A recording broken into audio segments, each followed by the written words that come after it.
Dalam kehidupan manusia ada yang dirinya dihinggapi kelebihan, ada pula yang diberi kekurangan. Kedua hal ini mencerminkan sifat manusia akan diuji dengan kelebihannya ataupun dengan kekurangannya. Seiring perjalanan, nyatanya manusia tidak bersyukur apa yang telah dimilikinya. Salah satunya angkuh dan sombong dengan kelebihan yang dimilikinya. Merasa diri paling hebat dan paling segalanya dalam hidup. Padahal semestinya kita sadar bahwa kita ini hanya makhluk yang diciptakan oleh yang maha segalanya, yaitu Allah Subhanahu wa Ta'ala. Kita tidak berhak merasa paling hebat, karena dalam kehidupan ini pasti akan ada orang lain yang lebih hebat dari diri kita. Di atas langit masih ada langit, di atas kehebatan kita masih ada kehebatan orang lain. Lantas, mengapa masih ada saja manusia yang memiliki kehebatan dalam kehidupannya, namun mereka sombong? Satu hal yang harus kita tahu, bahwa zat yang berhak sombong di alam semesta ini hanyalah Allah Subhanahu wa Ta'ala saja, dan dialah yang paling hebat, maha segalanya, juga paling sempurna. Kehancuran seperti apa yang akan didapatkan bagi mereka yang sombong, terlebih dengan kelebihan yang dimilikinya? Simak ulasannya dalam kajian Ilmu Damai Indonesiaku siang ini. Selamat menyaksikan.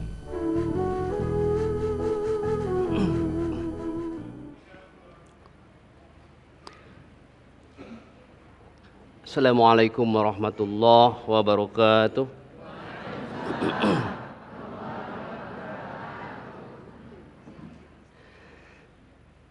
A'udzu billahi minasy syaithanir rajim.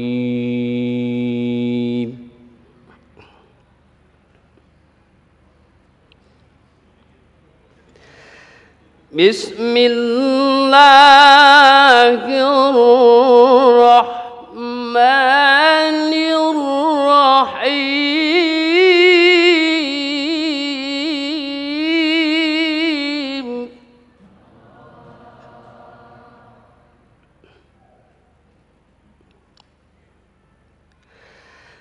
Qala ma mana'aka alla tasjuda iz amartuka qala ana khairun min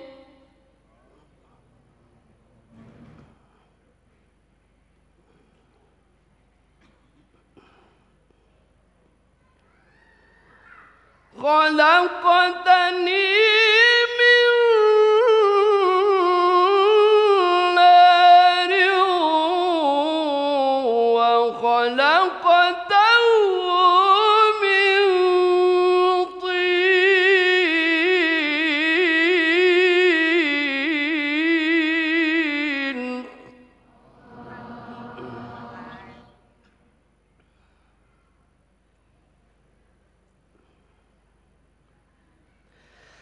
Qala fahbit minha fama yakunu laka an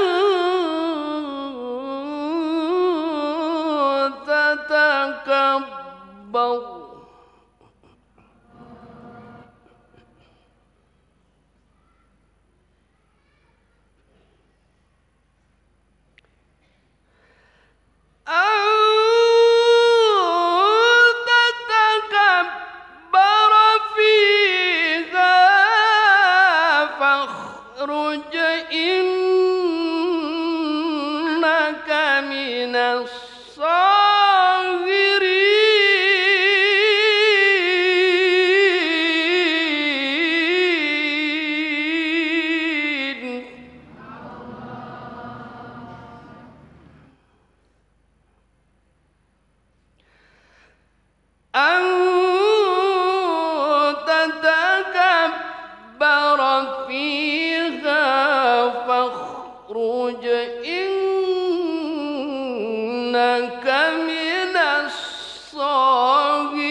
Sadaqallahul Sadaqallahul azim. Assalamualaikum warahmatullahi wabarakatuh. Assalamualaikum warahmatullahi wabarakatuh. Alhamdulillahirabbil alamin. Allahumma salli ala sayyidina Muhammad wa ala ali sayyidina Muhammad. Segala puji bagi Allah yang kembali mempertemukan kita dalam majelis ilmu Damai Nusaku yang kali ini disiarkan secara langsung dari Masjid Al-Fajar Taman Astra Telaga Asih Cikarang Barat. Alhamdulillah telah hadir guru-guru kita Kiai Haji Syarif Mat Naji dan Ustadz Azhari Nasution yang akan mengangkat tema yang sangat menarik sekali berkaitan dengan penyakit yang bersarang di dalam diri kita yang disebut dengan kesombongan. Namun sebelumnya kita akan awali perjumpaan kita dengan memanjatkan doa kepada Allah dikhususkan kepada guru yang kita cintai yang hari ini wafat yaitu Kang Rashid dan beliau adalah merupakan salah satu pemateri daripada Damai Indonesiaku. Kita akan kirimkan Al-Fatihah kepada beliau. Mudah-mudahan Allah akan mengampuni segenap dosa-dosanya. Pemirsa, inilah Damai Indonesiaku yang dipersembahkan oleh Sarung Wadimor, tentu sarung kita. Selamat mengikuti. Silakan Ustaz. Kita khususkan doa buat guru kita. Mudah-mudahan Allah ampuni dosanya, lapangi kuburnya. Ala hadhihi niyah wa ala kulli niyatin salihah wa ila hadratin nabiyir rahmah al-fatihah. A'udzu billahi minasyaitonir rajim. Bismillahirrahmanirrahim. Alhamdulillahirabbil alamin arrahmanir rahim maliki yaumiddin. Iyyaka na'budu wa iyyaka nasta'in. Ihdinas siratal mustaqim siratal ladzina an'amta 'alaihim ghairil maghdubi 'alaihim waladdallin. Qabul. Bapak-bapak, ibu-ibu, assalamualaikum warahmatullahi wabarakatuh.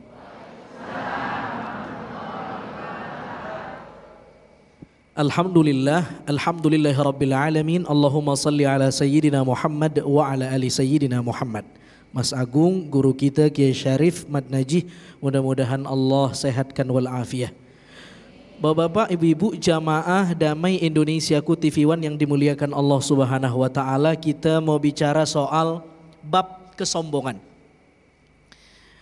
Di saat yang sama kita diberi informasi tadi sama Mas Agung, ada guru kita yang juga narasumber di program Damai Indonesiaku sudah berpulang ke rahmat Allah insya Allah. Ini menunjukkan bahwa tidak ada yang bisa kita sombongkan. Yang melekat dalam diri kita hanya titipan dan dia akan pulang dan kembali kepada Allah Subhanahu wa taala. Sombong adalah dosa pertama yang diceritakan oleh Al-Quran. Kita kembali ke ayat yang dibacakan oleh Qori tadi. Ada dialog antara Tuhan dengan iblis. Allah bertanya kepada iblis, qala ma mana'aka alla tasjud idh amartuka qala ana khairun minhu. Apa yang membuat kamu tidak mau mengindahkan perintah saya untuk bersujud kepada ciptaan saya Adam alaihissalam? Iblis menjawab, ana khairun minhu, karena saya lebih baik dari Adam.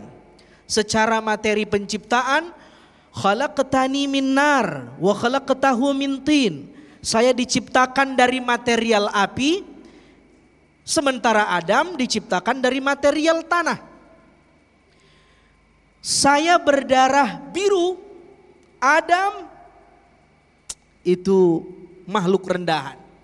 Lalu Allah Subhanahu wa taala menjawab, mengecam iblis, qala fahbit minha fama yakunu laka an tatakabbara fiha. Turun kamu dari surga wahai iblis. Iblis dideportasi dari surga, padahal dia makhluk yang sudah banyak mendapat kenikmatan ribuan tahun jadi penghuni surga. Hanya karena antatakabbar, dia merasa besar. Fakhruj innaka minas saghirin, keluar kamu dari surga. Ini bedanya Adam dengan iblis. Nabi Adam alaihi salam cuman disuruh turun, ihbit. Tetapi iblis tidak hanya disuruh turun tapi keluar. Ya kan? Fahbit minha fama yakunu laka an tatakabbar fakhruj, turun dan keluar. Kalau Nabi Adam cuman disuruh turun dari surga. Boleh jadi masih di surga, cuman turun level. Tapi iblis dengan dosa kesombongan tidak hanya turun, disuruh keluar dari surga.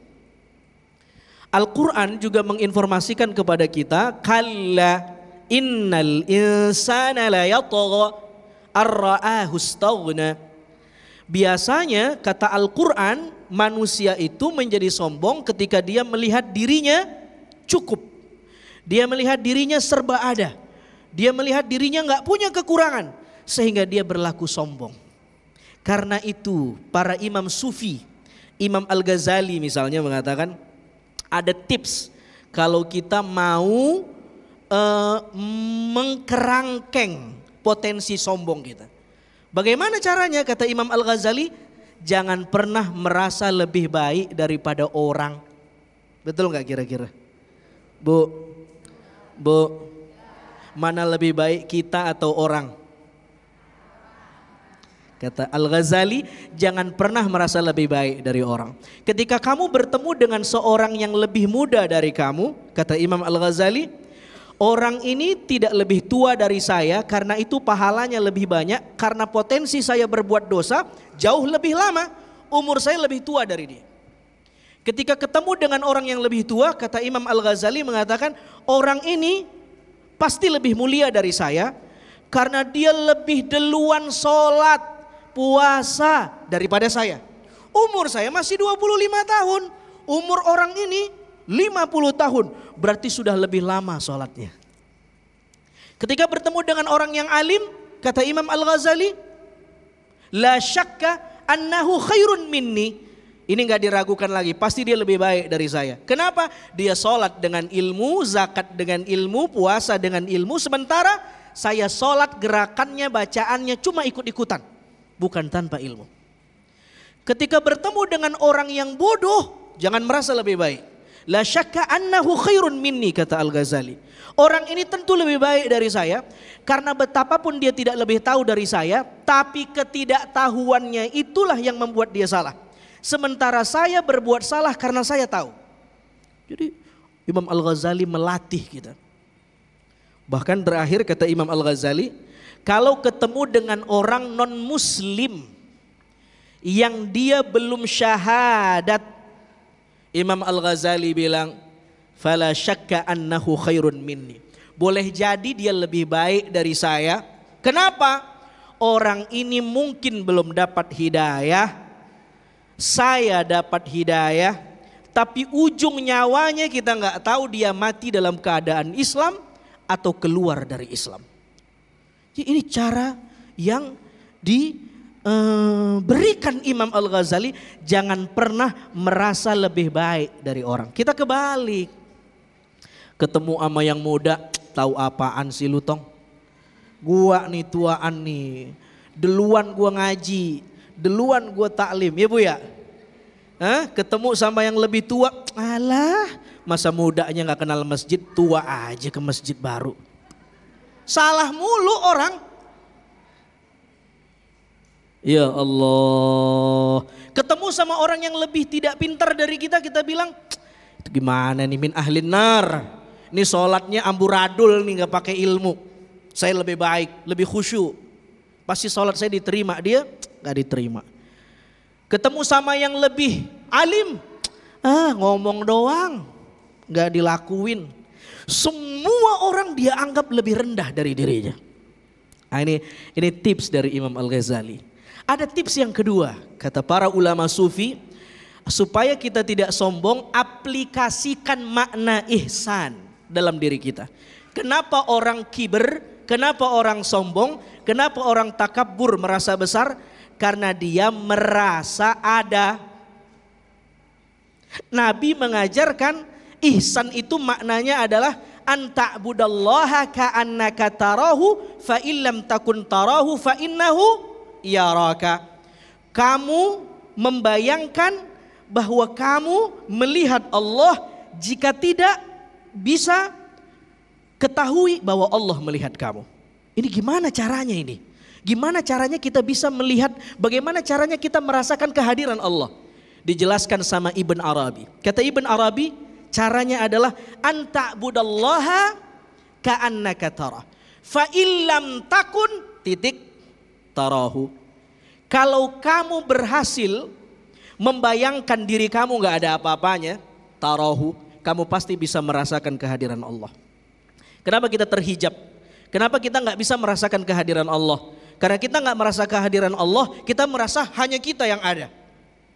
Kita sholat takbir, Allahu Akbar. Tapi di belakang takbir kita ada aku yang lebih besar. Itu karena kita masih merasa ada. Kata Ibn Arabi, fa illam takun tarahu. Kalau kamu sudah berhasil membuat diri kamu nggak ada, sirna tarahu. Kamu pasti merasakan kehadiran Allah Subhanahu wa taala.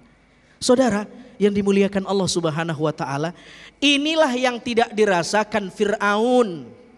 Inilah yang nggak dirasakan sama Qarun. Qarun dengan kekayaannya dia merasa cukup sehingga dia sombong. Fir'aun dengan powernya dia merasa hebat, dia sombong. Kaum Ad dan Tsamud teknokrat, punya ilmu, mampu mengembangkan teknologi di masanya, tapi sombong. Semuanya dihancurkan oleh Allah Subhanahu wa taala. Dan lihat semua ibadah dalam Islam, coba perhatikan. Salat, kita masuk Masjid Al-Fajar. Tidak ada kelas 1 di masjid. Semuanya boleh di saf awal. Betul? Meskipun ada akhlak di sana. Oh, Nabi nyuruh di saf pertama nih, saya di belakang imam deh. Ini gak punya akhlak nih. Ente berilmu gak? Kalau imamnya batal bisa gantiin gak? Kalau gak bisa jangan dulu, tunggu yang alim datang. Ya. Lihat haji. Haji mengajarkan kita menanggalkan atribut pakaian. Kita ganti dengan ihram. Menunjukkan semua sama. Baju kan jadi status sosial nih Bu. Dengan baju kan orang bisa mendikte kelas sosial kita di mana. Jangankan baju, tas. Ibu-ibu tasnya merek apa Bu? Nggak boleh disebutin Bu. Ya, atribut dalam haji kita diajak meninggalkan atribut, memakai ihram. Karena itu kata Dr. Usman Najati, salah seorang psikolog muslim asal Mesir, dalam Al-Quran wa ilmun nafas dia bilang, ibadah-ibadah dalam Islam itu melatih kita untuk membuang rasa superioritas. Rasa bahwa kita lebih baik dari orang. Dan ibadah itu mengajarkan betapa Islam itu egalitarianisme. Semuanya sama. Luar biasa itu. Yang membedakan kita adalah ketakwaan kita kepada Allah Subhanahu wa ta'ala. Wallahu ta'ala alam. Baik, terima kasih Ustadz Azhari Nasution yang telah memberikan gambaran kepada kita betapa ulama-ulama besar pada masa lalu memberikan cara bagaimanakah kita sesungguhnya harus mengendalikan penyakit yang terus menempel di dalam diri kita selama kita masih berada di dunia, yaitu yang disebut dengan kesombongan. Dan dalam segmentasi selanjutnya nanti Kiai Syarif Madaji akan memberikan gambaran kepada kita akan mencoba untuk membedah anatomi dari penyakit sombong yang ternyata akan menjatuhkan kita sendiri. Tentunya masih bersama kami, Damai Indonesiaku.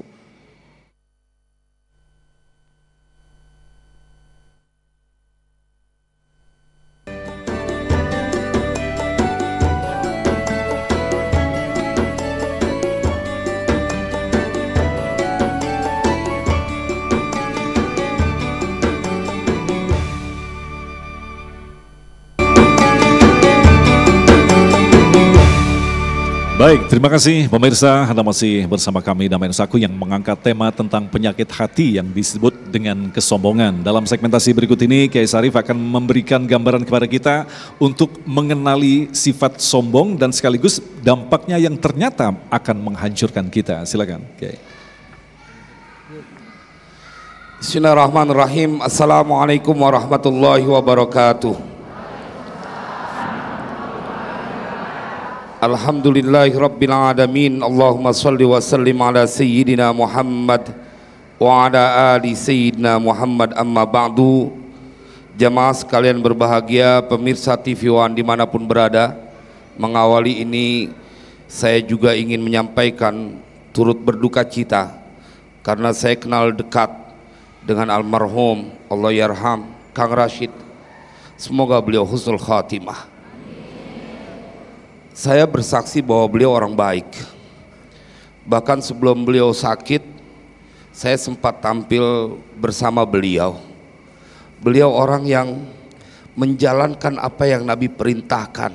Orangnya murah senyum. senyum, kita setiap kali menatap wajahnya dihadirkan ketenangan. Saya begitu merasa kehilangan, dan semoga akan Allah lahirkan kembali orang-orang seperti beliau. Dan tentunya kita sebagai keluarga besar Damai Indonesiaku TV One merasa kehilangan. Semoga yang ditinggalkan juga diberikan kesabaran. Jamaah, kita masuk ke dalam kajian yang ini penyakit tidak akan berpenghujung kecuali kehancuran. Penyakit takabur, dia pasti akan hancur. Karena takabur itu ada 3 model. Ada di dalam Al-Quran diceritakan at-takabbur 'ala Allah, sombongnya sama Allah. Wa idza qila lahum usjudu lirrahmani qalu wa marrahman. Sombong banget. Al-Quran yang bercerita, jika dikatakan kepada mereka untuk bersujud kepada yang Maha Rahman, mereka berkata, apa tuh yang Maha Rahman? Sombong kepada Allah. At-takabbur 'ala Rasul, sombong kepada utusan-utusan Allah. In antum illa basyarum mithluna. Dan kemudian yang ketiga, at-takabbur 'alal ibad, sombong kepada hamba-hamba Allah. Dan ini yang banyak kita temukan. Semoga Allah selamatkan kita dari sifat sombong. Karena jemaah, penyakit ini tidak dirasakan oleh orang yang memilikinya. Orang yang sombong, dia tidak akan merasakan penyakit itu pada dirinya. Kata Imam Ghazali, bedanya penyakit zahir dan penyakit batin. Kalau penyakit zahir, yang sakit ngerasain, orang lain belum tentu tahu. Ente sakit gigi, orang lain belum tentu tahu. Kelihatannya seger banget, diajak ketawa-tawa padahal lagi sakit gigi. Orang lain yang tahu. Nggak tahu penyakit zahir, yang punya badan tahu. Tapi kalau penyakit batin kebalikannya, yang sakit kagak tahu kalau dia berpenyakit. Dan jamaah sekalian berbahagia, kenapa saya bilang bahwa selalu penghujungnya adalah kehancuran? Ayat yang tadi dibaca oleh qori kita, yang dijelaskan oleh Ustaz Azhari Nasution. Kita buka surat Al-Kahfi, Allah ceritain secara jelas. Wadrib lahum mathalar rajulaini ja'alna li ahadihima jannataini min a'nabi wa hafafnahuma binakhli wa ja'alna bainahuma zar'a. Ini kan cerita 2 orang nih. Ceritakan perumpamaan kepada mereka. Ada 2 orang yang salah satu dari mereka kami berikan 2 buah kebun. Seorang diberikan 2 buah kebun, dari kebun anggur yang dia dikelilingi dengan pohon korma, dan kemudian dia punya tempat dialiri oleh air, dan kemudian ayat lanjutannya diceritakan wa kana lahu samar, dia punya kekayaan. Jamaah, apa yang Allah ceritakan? Faqala li sahibihi wa huwa yuhawiruhu ana aktsaru minka malan wa a'azzu nafara. Jelas betul nih, ada orang yang face to face, berbeda keadaan, yang satu orang kaya, yang satu orang miskin. Dan yang sombong potensinya ada pada orang kaya. Kalau orang miskin sih kayaknya kagak sombong dah, apa yang lu mau sombongin? Kalau orang kaya masih ada yang disombongin, orang miskin sombong kebangetan. Tapi Allah ceritakan jamaah sekalian berbahagia, dia ngomong ana aktsaru minka mala, aku adalah orang yang memiliki banyak apanya, hartanya darimu. Dia bandingkan apa yang dia punya dengan orang lain, dan kemudian dia membanggakan. Wa a'azzu nafara, banyak pengikut. Tapi lihat apa ujungnya, Allah ceritakan kehancuran, penyesalan. Maka itu secara detail kalau kita buka kitab Ihya Ulumuddin, ada 7 sebab seseorang akan menjadi sombong. Pertama, bin nasab, karena sebab nasabnya, anak pejabat, anak raja, anak orang kaya, biasanya rada sombong. Yang kaya bapaknya, dia masih sombong, bagaimana elunya yang kaya? Itu bapaknya yang kaya. Bil jamal, karena kecantikannya, ketampanannya. Kalau orang ganteng, orang cantik, ada potensi dia sombong. Kalau yang pas-pasan menerima aja dah. Apa dia mau disombongin juga. Tapi kata Imam Ghazali ini berpotensi. Dan obatnya adalah engkau harus sadar dari mana engkau diciptakan. Jemaah, ada juga kata Imam Ghazali, bikathratil mal, karena banyaknya harta yang dia punya. Kalau kita ketemu ada orang yang kaya, kemudian dia sombong, kita kudu kesian, ente kayaknya seberapa sih? Kalau kata orang Betawi ukuran kaya 7 turunan hartanya baru habis. Begitu kita ketemu nih orang sedih aja. Lu ngapa sedih? Saya keturunan ke-8 Ustadz. Udah habis. Udah habis. Bagaimana Qarun diceritakan di dalam Al-Quran? Tenggelam dia. Semua orang yang sombong diceritakan di dalam Al-Quran tidak ada penghabisannya kecuali mereka binasa. Dan ngeri Pak, kita lihat bagaimana Allah memberikan warning keras kepada orang yang memelihara sifat sombong. Kita akan temukan dalam surat Al-A'raf, sa'asrifu an ayati alladhina yatakabbaruna fil ardi bighairil haqq wa iyaraw kulla ayatin la yu'minu biha wa iyaraw sabila rusydi la yattakhidhuhu sabila wa iyaraw sabilal ghayyi yattakhidhuhu sabila dzalika bi annahum kadzdzabu bi ayatina wa kanu anha ghafilin. Nih lihat, nggak ada obatnya Pak. Penyakit sombong bila ada terjadi pada seseorang, maka kata surat Al-A'raf yang Allah firmankan, kami akan palingkan mereka dari ayat-ayat kami. Ketika mereka melihat ayat-ayat kami, la yu'minu biha, mereka tidak akan beriman. Wa iyyaru sabilar rusydi la yattakhidhuhu sabila. Kalau mereka melihat jalan yang lurus, mereka enggak mau mengikuti itu.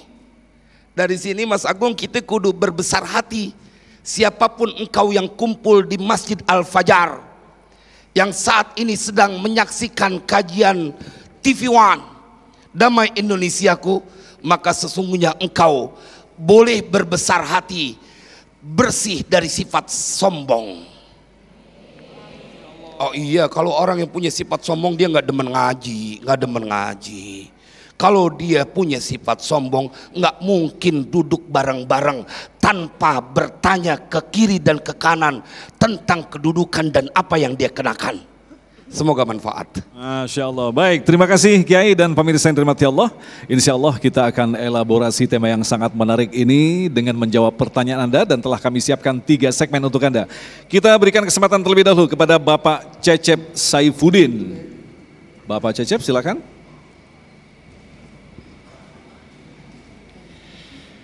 Bismillahirrahmanirrahim. Assalamualaikum warahmatullahi wabarakatuh. Mohon izin Kiai, para ustadz, bahwa kesombongan adalah awal dari kehancuran. Maka pertanyaan yang saya sampaikan adalah singkat.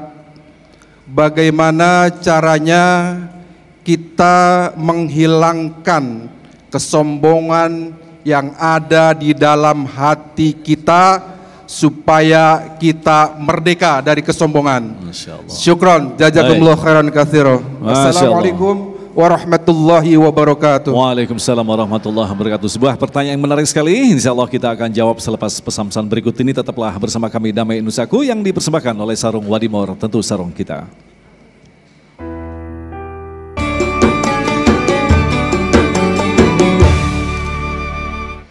Baik, terima kasih pemirsa, Anda masih bersama kami Damai Indonesiaku, dan Alhamdulillah kita sampai di segmentasi tanya jawab. Insya Allah ini akan melengkapi ilmu kita sekaligus pemahaman kita bagaimanakah sesungguhnya kita harus mesti waspada terhadap penyakit yang setiap saat akan menyerang dalam jiwa kita yang disebut dengan kesombongan atau takabur.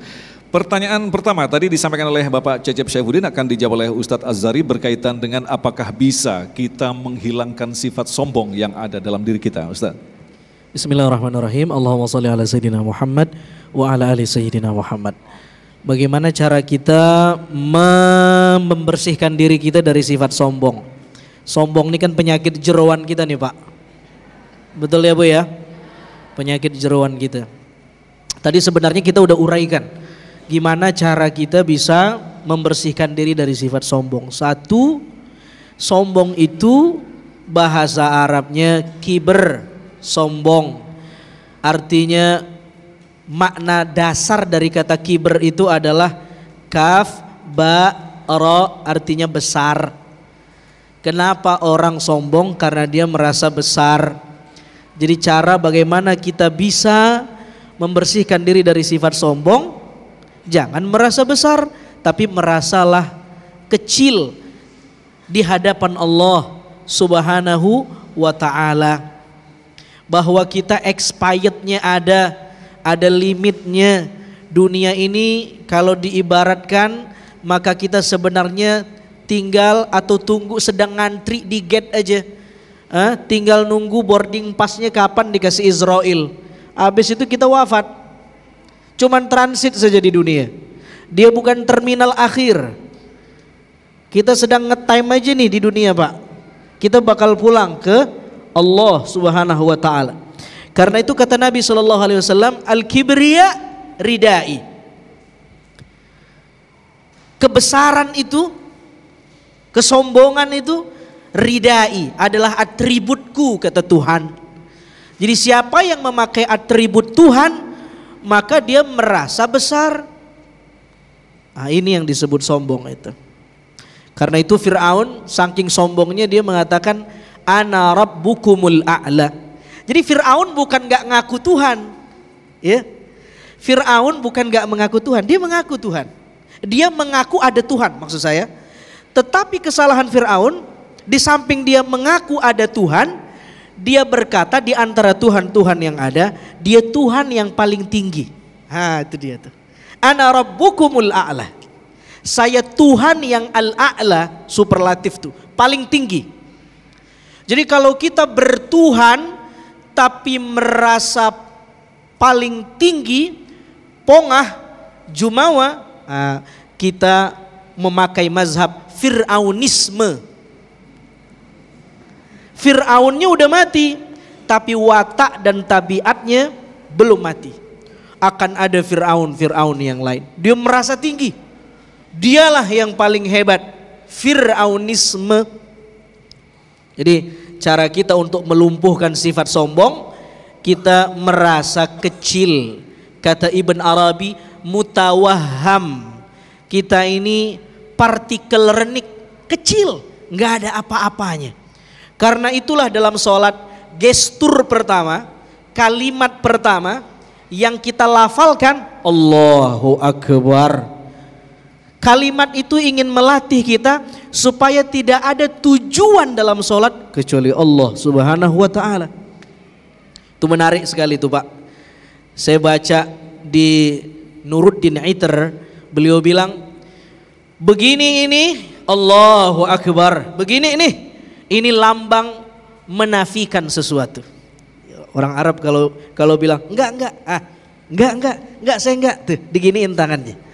Jadi ketika kita begini Allah, baru kita isbatkan Allahu Akbar, kita angkat.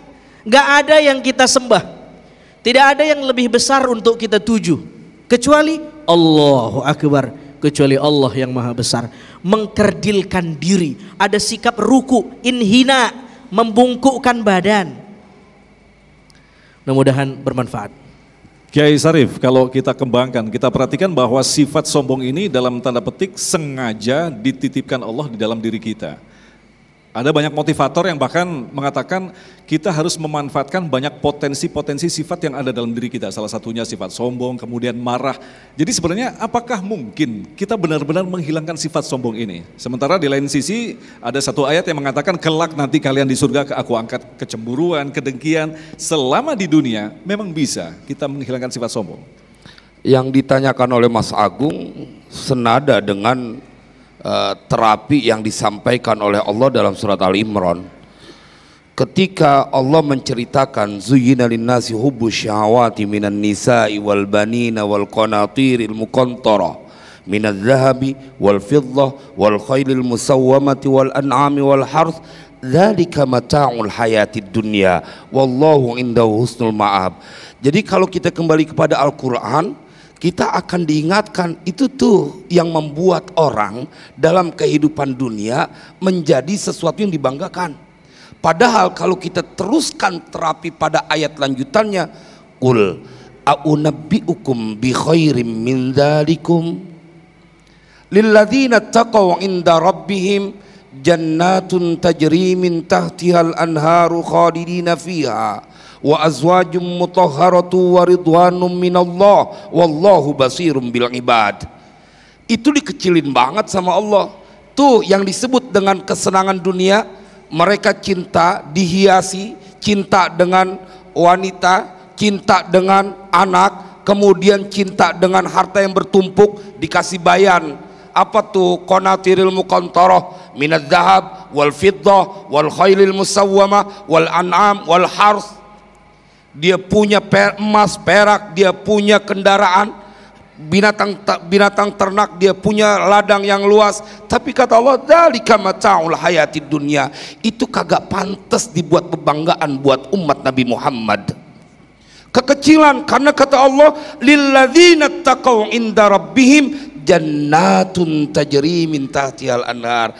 Jadi ini akan menjadi obat jitu buat engkau yang kemudian merasa jumawah karena mendapatkan keberlimpahan karunia apapun bentuknya. Ente inget nih surat Al-Imran, itu kekecilan buat orang yang bertakwa. Ente kagak pantas lagi nyombongin sesuatu yang fana. Waktunya akan hilang. Boleh jadi harta ente akan hilang atau ente meninggalkan harta. Dan yang memberikan harta itu, yang memberikan karunia adalah Allah. Maka menurut saya Mas Agung, ini akan menjadi obat mujarab. Kendatipun, makanya kalau dalam kata Al-Quran, wa qata'nahum fil ardi umama minhumus salihuna wa minhum duna dzalik wa balawnahum bil hasanati was sayyiati la'allahum yarji'un.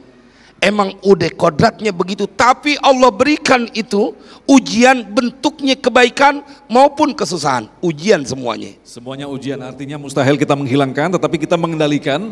Justru dengan itu kita akan semakin dekat dan mengenal Allah. Bersyukur atas karunia Allah. Luar biasa sekali. Pertanyaan selanjutnya akan dijawab oleh Yai Sarif, Ibu Cici Sri Mariati. Ibu Cici, mana mic-nya? Oke, sudah siap-siap. Bismillahirrahmanirrahim. Assalamualaikum warahmatullahi wabarakatuh. Sebelumnya terima kasih Ustadz atas kesempatan yang diberikan. Tema siang ini menjadi tema yang sangat menarik bagi saya gitu ya, tentang kesombongan. Tapi persepsi saya itu sombong itu sama dengan ria, sama dengan pamer. Mungkin persepsi saya seperti itu. Nah, yang ingin saya tanyakan mungkin berkaitan dengan kebiasaan kaum saya lah, mewakili kaum saya, ibu-ibu gitu, yang kita tuh suka memposting apapun yang kita kerjakan. Lebih sering kita di zaman yang digital sekarang ini sangat mudah gitu kita untuk memposting apapun juga gitu. Cuma kalau mungkin sebagian dari kita juga berdalih gitu loh, kita memposting sesuatu kadang-kadang mengajak kebaikan. Atau kadang-kadang kita memposting tempat sesuatu, menginfokan sesuatu, bisa jadi mendatangkan rezeki ternyata ke tempat sesuatu itu. Mungkin perasaannya seperti itu, tapi kan tetap di situ ada ria, di situ ada pamer bagi sebagian orang yang melihat. Nah, yang ingin saya tanyakan, bagaimana cara kita berlindung dari jangan sampai kita terjerumus dalam hal itu. Sekian, wassalamualaikum warahmatullahi wabarakatuh. Warahmatullahi wabarakatuh. Ini fenomena emak-emak milenial sebenarnya nih. Ketika mengenang handphone ada aplikasi, nah jadi muncullah banyak fenomena. Kiai, bagaimanakah solusinya? Kalau kita ngelihat itu niatnya kebaikan, innamal a'malu binniyat, niyatul mu'min khairun min amalihi. Kalau emang niatnya untuk menyebarkan kebaikan, posting sebanyak-banyaknya Bu. Orang bikin dosa aja pada posting kagak malu. Iya, kita posting kebaikan. Dan Allah berkali-kali memposting dalam tanda kutip di dalam Al-Quran tentang orang-orang soleh. Ashabul Kahfi diposting dalam tanda kutip oleh Allah tentang keberaniannya berkata tidak di depan penguasa yang zalim.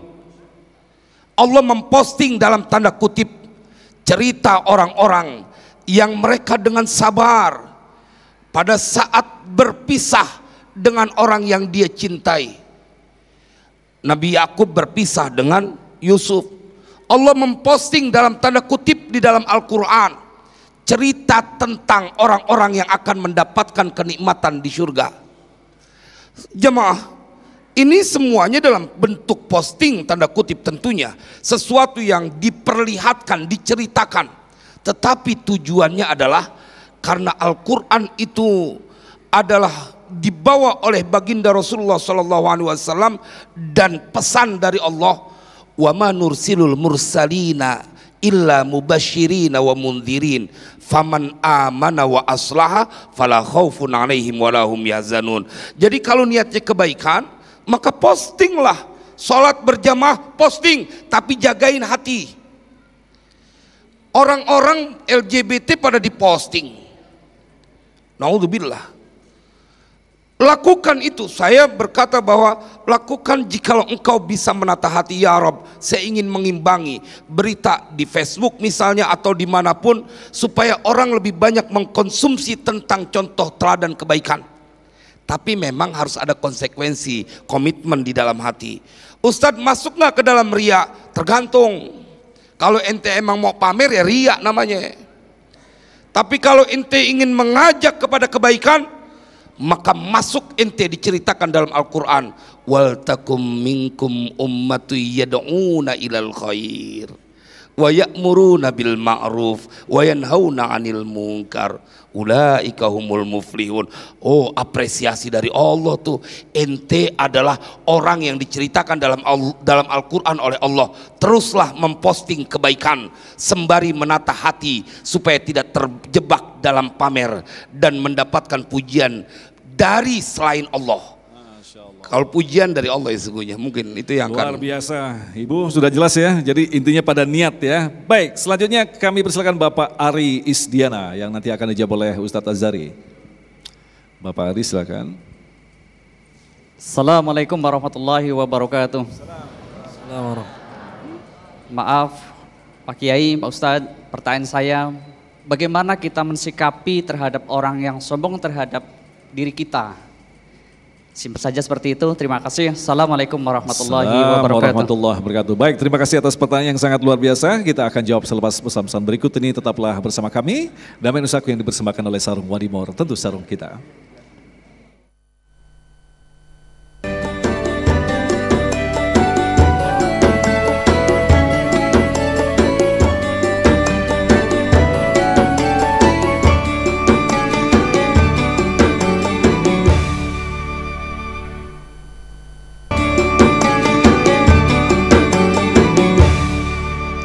Baik, terima kasih pemirsa, kita lanjutkan lagi untuk menjawab pertanyaan selanjutnya dari Bapak Ari Isdiana yang akan dijawab oleh Ustadz Azhari Nasution berkaitan dengan masalah kesombongan tadi. Bagaimana kita menghadapi orang yang sombong? Pertanyaan singkat ini Ustadz.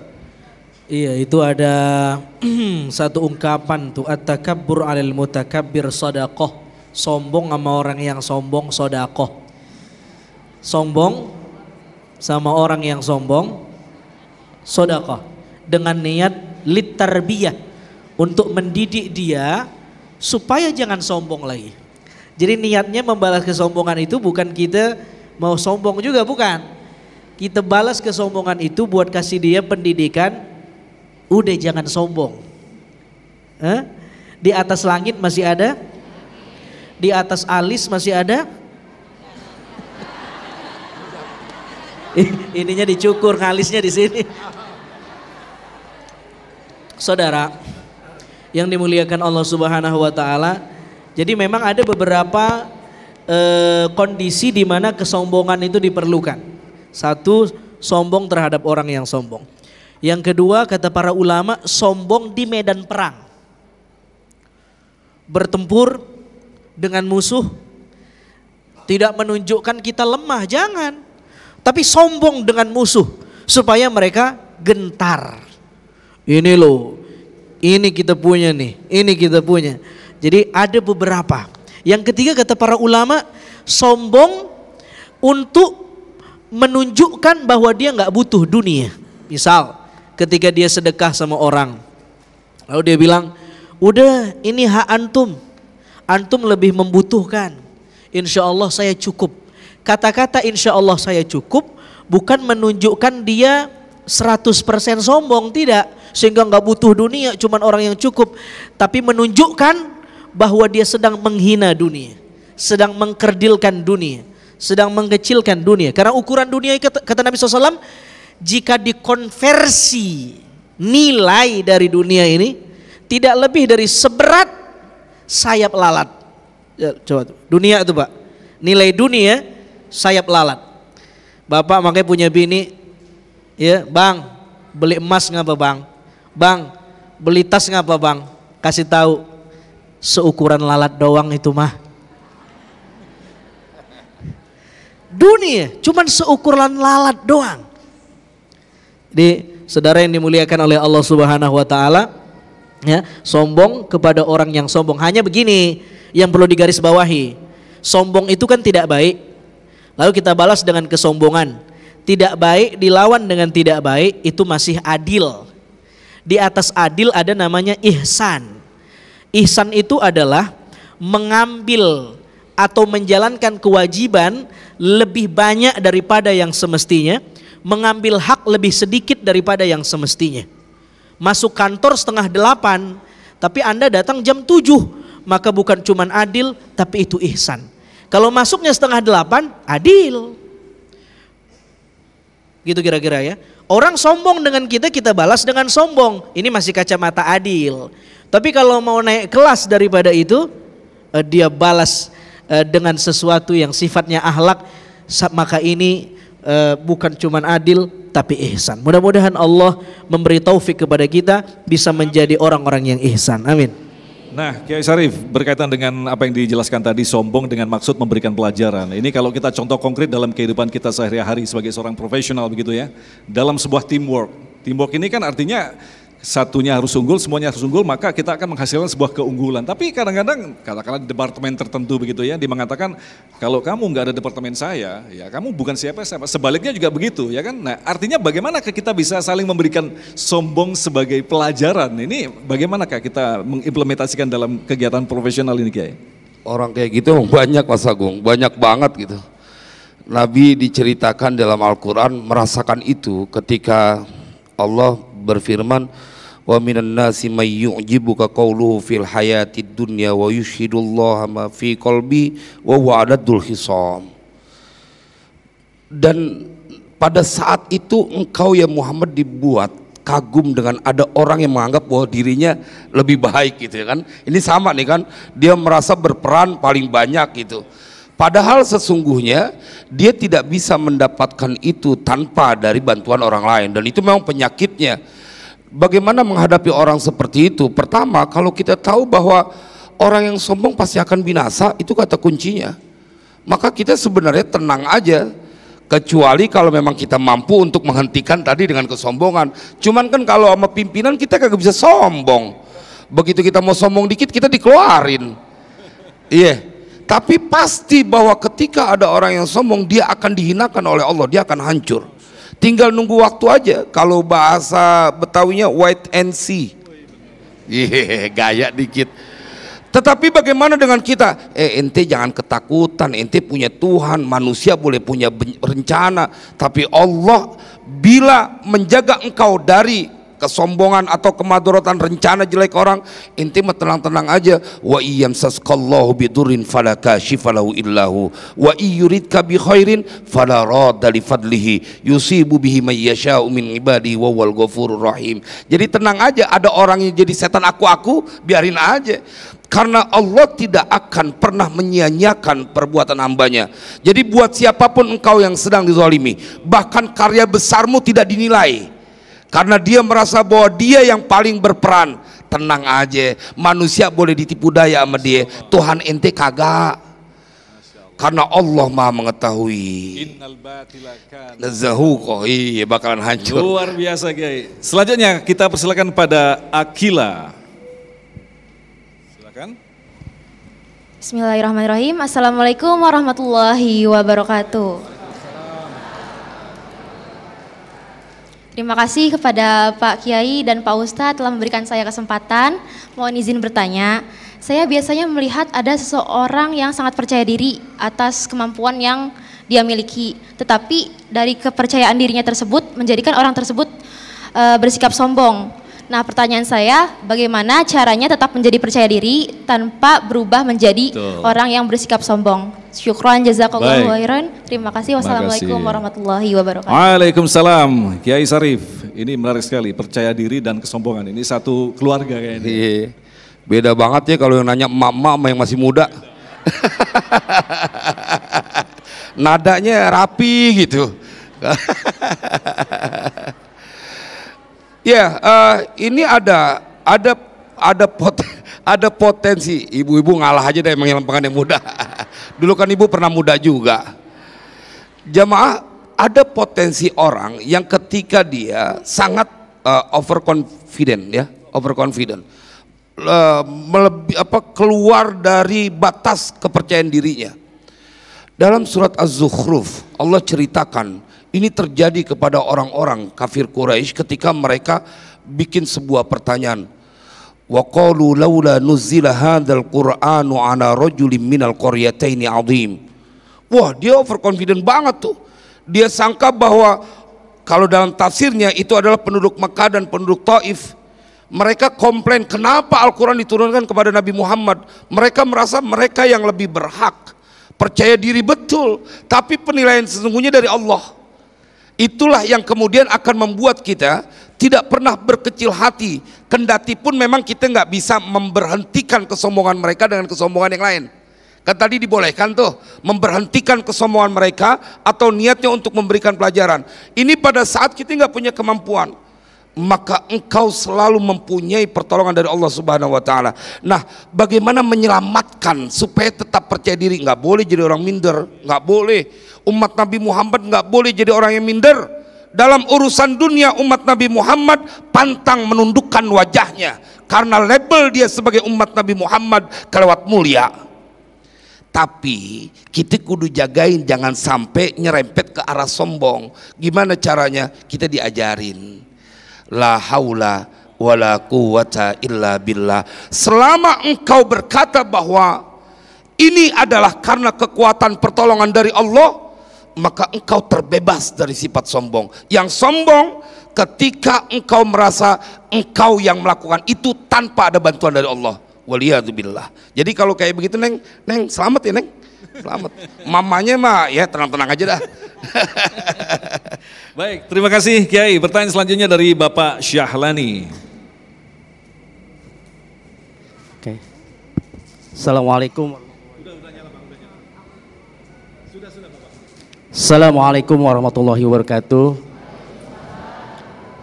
Pak Kiai, Pak Ustadz yang saya hormati, saya izin bertanya Pak Kiai, apa bedanya takabur, sombong dan riya? Mohon penjelasan Pak Kiai. Terima kasih. Billahi taufiq wal hidayah. Wassalamualaikum warahmatullahi wabarakatuh. Takabur, sombong dan riya. Kita akan jawab selepas pesan-pesan berikut ini. Tetaplah bersama kami.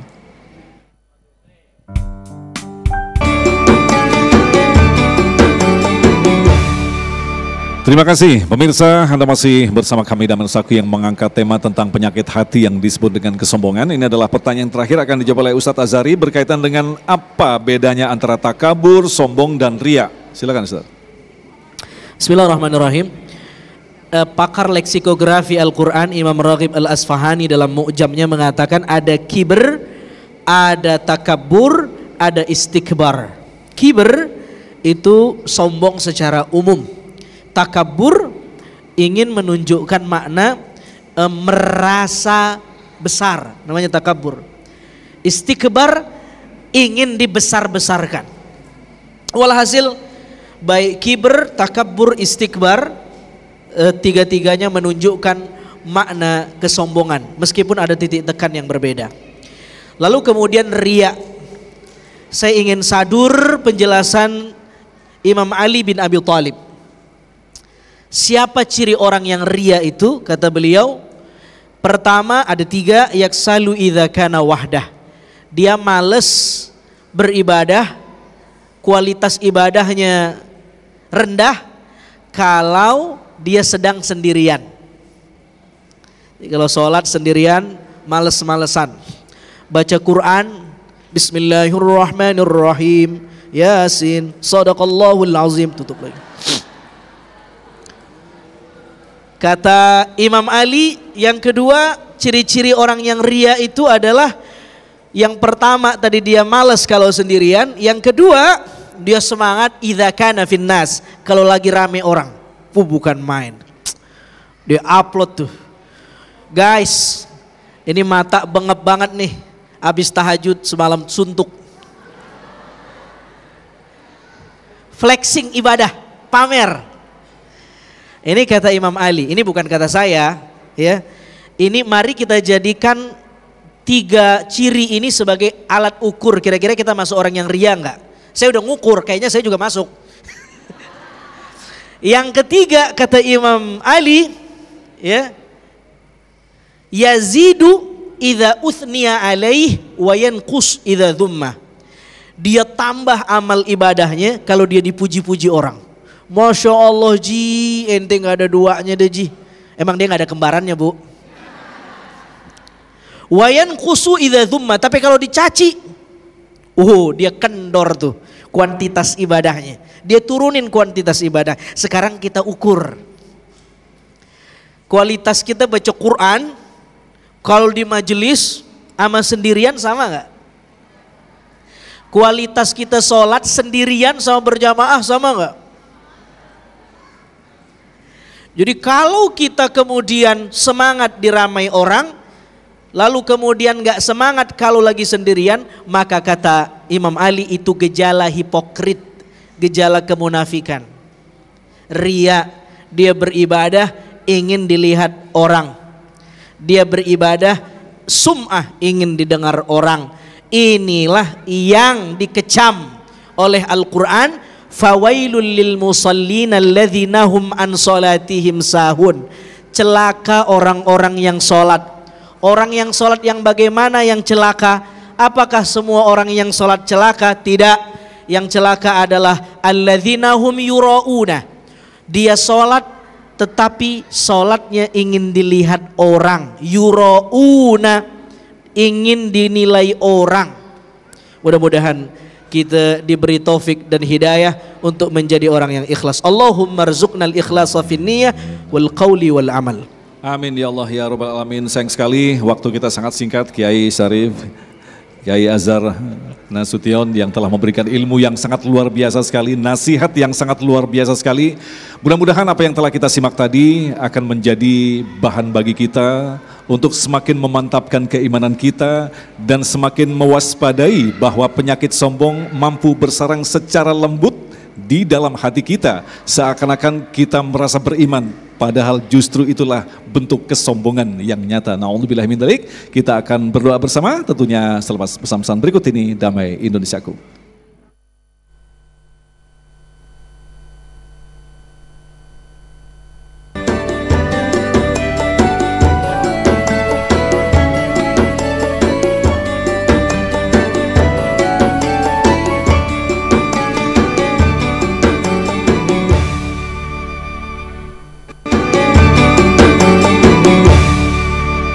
Demikian pemirsa yang dirahmati Allah, Damai Indonesia untuk hari ini, dan insya Allah besok di Ahad 4 Desember kami akan menghadirkan Ustadz Haikal Hasan dan Syekh Muhammad Jaber.